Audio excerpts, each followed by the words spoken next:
अभी हम लोग दिल्ली में बैठे हैं। आप दिल्ली के आईटीओ चौक पे चले जाएं, वहाँ पे उस चौक पे जो है शिखर, सिग्नेचर और पान बहार, ये तीनों गुटखा का एडवर्टाइजमेंट वहाँ पे चल रहा है। दुनिया का पहला ऐसा देश भारत है जहाँ पे कैंसर का प्रचार किया जाता है कि गुटखा खाने से कर्क रोग होता है। आप फिल्मों में देखे होंगे। और कर्क रोग होने वाले प्रोडक्ट का प्रचार जो है भारत के चौराहे पे होता है। कंगना रनावत भाजपाई है, मैं खुल के बोलता हूँ। शाहरुख खान कांग्रेसी माइंडेड है। शाहरुख खान के बच्चे को भी मैंने धोया था और प्योर भाजपाई कंगना रनावत को भी मैंने धोया। जब शाहरुख खान के बच्चे को मैंने धोया था तो बहुत सारे कांग्रेसी लोग मुझे गाली दिए थे कि भाजपा का तू एजेंट है। जब मैं कंगना रनावत को धो रहा हूँ तो लोग बोल रहे हैं कि कांग्रेस का एजेंट है। यानी कहने का मतलब है कि कहीं नहीं तो कहीं देश के लोगों की मानसिकता ही हो गई है कि हम किसी ना किसी पार्टी से हैं तभी कुछ बोल रहे हैं। जब तक नहीं सुधरेंगे ना तब तक यही सिस्टम होगा कि जो लोग कहता है दलाल है, दलाल है, दलाल है, ये पत्रकार दलाल है, पत्रकार दलाल। अरे पत्रकार से पहले हम क्या है, हमें अपने अंदर झांक के देखना होगा। जिस दिन हम सुधर जाएंगे ना पत्रकार सुधर जाएगा, और जिस दिन पत्रकार सुधर जाएगा ना उस दिन देश सुधर जाएगा। लोग आज भी आज़ाद नहीं हैं। आप जाइए अपने हक की मांग करके दिखाइए लोकसभा के पास, संसद भवन के पास, राष्ट्रपति भवन के पास, थाने में जाके मांग कीजिए, अपने हक की बात करके दिखाइए ना जरा सा। आपको पुलिस वाला पीछे पिछवाड़े पे सुट्टा मारेगा और अंदर डाल देगा। यानी आप आज़ाद नहीं है, देश आज़ाद हो गया। मैं जेल गया था, अंग्रेज की मूर्ति तोड़ा था। मुझसे कोर्ट में पूछा गया आपने क्यों तोड़ दिया? मैं बोला गुलामी का प्रतीक था, मैंने तोड़ दिया। जेल डाल दिया गया, मुझे जेल डाल दिया गया। आज के समय में किसानों की जो स्थिति है ना वो बद से बदतर है। और ये जो नई सरकार आई है ना, कांग्रेसियों ने तो किसानों को चूस लिया। और नई सरकारें जो है ना वो चूसे हुए किसान के अंदर से जो है ना वो पार्ट्स निकाल रही है, जैसे किडनी, लीवर, ये सब निकाल दे रही है कि अब ख़त्म हो जा। अगर किसी को नहीं भरोसा है तो लिख के रख लो या इस वीडियो क्लिप को रख लेना। 15 साल बाद जो है ना देश से एग्रीकल्चर मतलब किसानी, खेती तो ख़त्म ही हो जाएगी। खेती अडानी, अंबानी और बड़े बड़े बिजनेसमैन करेंगे। खास हरियाणा देखने वाले सारे दर्शकों ने सोनू बाली की राम राम। जो बिहार के बेटा मनीष कश्यप जी हमारे साथ में हैं। आज का जो टॉपिक रहेगा कई मुद्दों के ऊपर रहेगा, क्योंकि पहली बात तो पत्रकारिता का ऊपर रहेगा, जो आज का दिन बहुत ही ज़्यादा डिफ़ॉल्टर हो चुकी है। कोई सच्चाई कहने के लिए तैयार नहीं है, लेकिन जो सच्चाई के साथ में खड़ा हुआ है उसके लिए काफ़ी मुसीबतों का सामना करना पड़ा है। अगर आपने लगा है कि ये भी बचे हुए हैं, बिल्कुल नहीं बचे हुए हैं। सच्चाई के साथ में खड़े हैं, लेकिन परेशानियाँ इसके साथ में हर टाइम खड़ी रही हैं। राम राम भाई साहब। राम राम। और सबसे पहले तो आपके सभी दर्शकों को तहे दिल से धन्यवाद। जब भी कोई भी आपकी वीडियो देखता है अंदर से एक जनरेटर सा चालू हो जाए। हाँ, क्योंकि आपको सुनने के बाद में दूसरे को सुनने की इच्छा नहीं रहती और पत्रकारिता पे सवाल खड़े हो जाते हैं कि अगर ये पत्रकार है तो वो दूसरे क्या हैं। पहले तो इसको थोड़ा सा मैं पत्रकार हूं और अगर कोई पत्रकारिता कर रहा है तो दूसरा भी आदमी पत्रकार ही है। पत्रकार बेईमान नहीं होते हैं, समस्याएं बेईमान होती हैं। कहीं नहीं तो कहीं मीडिया हाउसेस को सोचना पड़ेगा। आज जो बड़ी बड़ी मीडिया हाउसेस है जो एडवर्टाइजमेंट से चल रहा है, एडवर्ड से चल रहा है, और बहुत सारे बिजनेसमैन हैं, बहुत सारे पॉलिटिशियन हैं, उनके दबाव में चल रहा है, तो उनको सोचने की ज़रूरत है। और मैं अगर पत्रकार हूं तो आप भी पत्रकार हैं और दूसरे लोग भी पत्रकार ही हैं।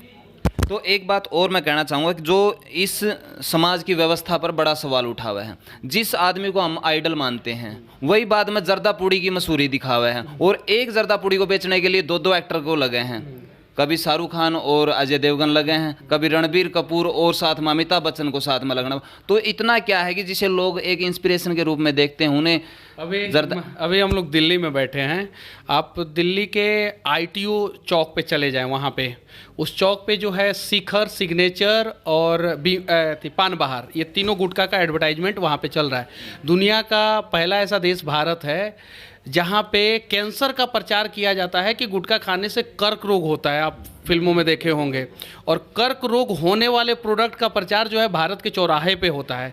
तो इसके लिए भारत के लोगों को ब्रॉड माइंडेड करना पड़ेगा और सवाल करना पड़ेगा अपने नेता से, अपने रहनुमा से, अपने सुपरस्टार से कि आखिर जब हमने आपको सड़कों से उठा के आसमान की ऊंचाइयों तक पहुंचाया, बुलंदियों तक पहुंचाया, और बुलंदियों तक पहुंचने के बाद आप गुटखा का ऐड करते हो, आप पुड़िया का ऐड करते हो, तो कहीं नहीं तो कहीं गलत है। तो उसके लिए हमें और आपको सुधरना होगा। और जैसे आपने बोला ना कि पत्रकारिता, पत्रकार क्या है, आज तो लोगों की मानसिकता ही हो गई है कि हाँ, ये मोदी के फेवर में बोलता है तो हम इसी का देखेंगे, ये कांग्रेस के फेवर में बोलता है तो हम इसी का देखेंगे। यानी देश के लोग जो है देश के बारे में नहीं सोचते हैं, ये नहीं सोचते हैं कि नहीं ये चैनल जो है देश के फेवर में बोलता है, वो लोग ये सोचते हैं कि नहीं ये कांग्रेस के फेवर में बोलता है और मैं कांग्रेसी हूँ तो इसी चैनल को देखूंगा, ये बीजेपी के फेवर में बोलता है तो मैं भाजपाई हूँ तो इसी के तरफ से बोलूँगा।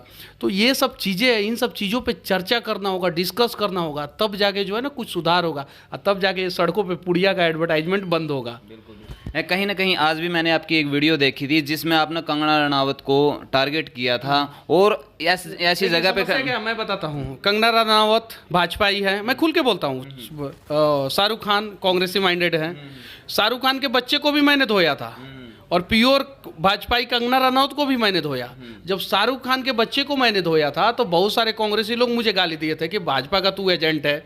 जब मैं कंगना रनावत को धो रहा हूँ तो लोग बोल रहे हैं कि कांग्रेस का एजेंट है। यानी कहने का मतलब है कि कहीं नहीं तो कहीं देश के लोगों की मानसिकता ही हो गई है कि हम किसी ना किसी पार्टी से हैं तभी कुछ बोल रहे हैं।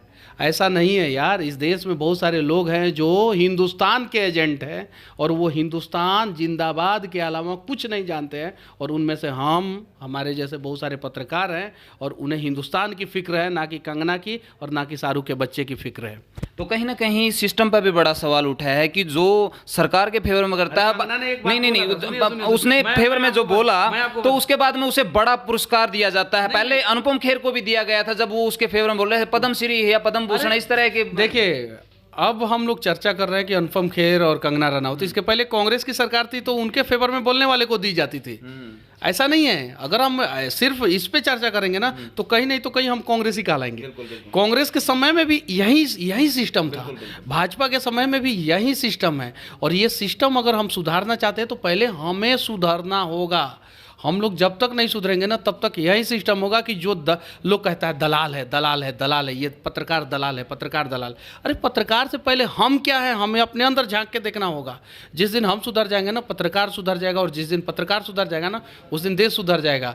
रही बात कांगना की 2014 में देश की आज़ादी की बात, मैं मानता हूँ देश 1947 में आज़ाद हुआ है, मैंने अनेकों वीडियो में बोला है, लेकिन देश के लोग आज भी आज़ाद नहीं हैं।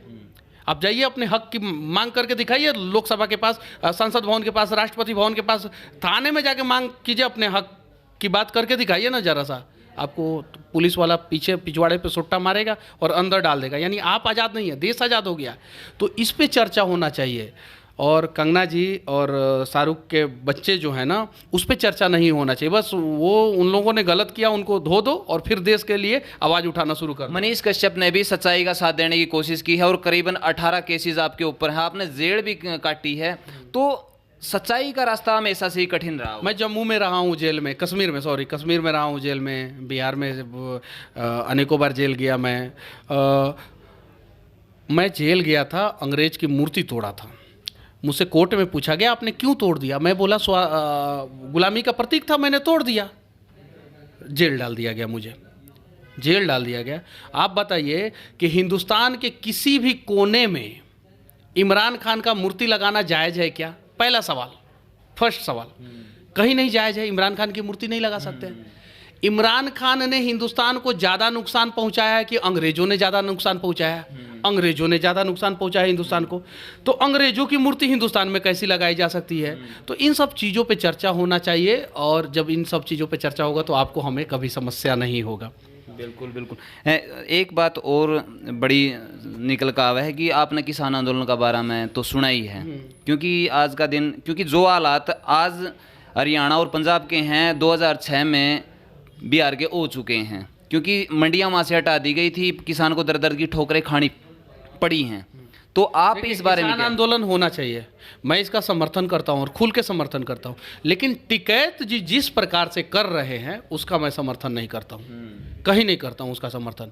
किसान अभी हिंदुस्तान में सबसे ज़्यादा बर्बाद स्थिति किसी का, मेरा चैनल आप देख लेना, मैंने कम से कम 100 वीडियो किसानों के ऊपर बनाया है। मैं मिल से लड़ता था पहले और बहुत सारे वीडियो को बनाया। और आज के समय में किसानों की जो स्थिति है ना वो बद से बदतर है, और ये जो नई सरकार आई है ना, कांग्रेसियों ने तो किसानों को चूस लिया, और नई सरकारें जो है ना वो चूसे हुए किसान के अंदर से जो है ना वो पार्ट्स निकाल रही है, जैसे किडनी, लीवर, ये सब निकाल दे रही है कि अब ख़त्म हो जा। अगर किसी को नहीं भरोसा है तो लिख के रख लो या इस वीडियो क्लिप को रख लेना। 15 साल बाद जो है ना, देश से एग्रीकल्चर मतलब किसानी, खेती तो खत्म ही हो जाएगी। खेती अडानी, अंबानी और बड़े बड़े मीडिया बिजनेसमैन करेंगे। क्योंकि दुनिया जो है सिर्फ और सिर्फ 4 चीज़ों से चलती है: मेडिसिन, वेपन्स, सॉफ्टवेयर और एग्रीकल्चर। मेडिसिन पे बिजनेसमैन का कब्जा है, एग्रीकल्चर सॉफ्टवेयर पे बिजनेसमैन का कब्जा है, वेपन्स में बिजनेसमैन का कब्जा है, एग्रीकल्चर पे नहीं था और उसी पे कब्जा करना है और उसी पे कब्जा करने के लिए ये लैंड भी लाया है। लेकिन एक्चुअल में जिस हिसाब से, जिस गंदा तरीका से टिकैत जी ने आंदोलन किया ना, इसके वजह से बहुत सारे लोगों को जो है ना किसान आंदोलन से नफरत होगी। बिल्कुल बिल्कुल नफरत हो गई, कम हो गई। हाँ, तो इसके वजह से। लेकिन कहीं नहीं तो कहीं लैंड जो एग्रीकल्चर बिल आया है, एग्रीकल्चर बिल आया है, वो नहीं आना चाहिए और उसे ख़त्म कर देना चाहिए। बिल्कुल बिल्कुल। वीडियो काफ़ी लंबी हो जाएगी तो फिर कहोगे कि मैंने भी परेशानी होगी है। तो अंत में आप जनता से क्या कुछ अपील करोगे और क्या कुछ मैसेज छोड़ना चाहोगे? कन्याकुमारी के हो आप या कश्मीर के, गुजरात के कच्छ के हो या आप नागालैंड के, फ़र्क नहीं पड़ता। हिंदुस्तानी बन जाओ। हिंदुस्तान जो है अमेरिका और चाइना से आगे चल जाएगा। जब तक आप हिंदुस्तानी नहीं बनोगे तब तक हमें ये नेता जो है ना, कम्युनिटी गाइडलाइंस है, चू बनाते हैं ही रहेंगे। बिल्कुल बिल्कुल। आपसे वैसे मैं पूछना चाहूँगा कि जितने भी मंत्री हैं या एमएलए हैं वो डरते क्यों हैं? ऐसे ही बस आप सच दिखाते रहिए, समझे ना, वो डरेंगे ही डरेंगे, किसी भी हाल में डरेंगे। बिल्कुल। हाँ। तो हमेशा सच के साथ में खड़े रहने वाले मनीष कश्यप, क्योंकि हमारा भी सिर्फ मैं नहीं, मेरे जैसे अनेकों लोग जो है सच के साथ खड़े रहते हैं और उन सभी को तहे दिल से धन्यवाद।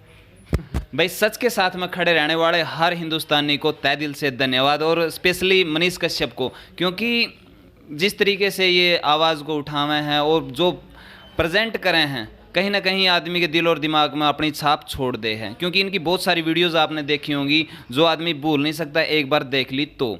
जो अपने विचार हैं नीचे कमेंट बॉक्स में जरूर दें और इस खबर को ज़्यादा से ज़्यादा शेयर करें। मिलते हैं नेक्स्ट वीडियो में, तब तक के लिए जय हिंद, वंदे मातरम, जय जवान जय किसान। मैं आखिरी में बोलूँगा, खास हरियाणा पेज को, आप अगर फेसबुक पे इस वीडियो को देख रहे हैं तो पेज को फॉलो कर लेना, यूट्यूब पे देख रहे हैं तो चैनल को सब्सक्राइब कर लेना। जय हिंद, धन्यवाद।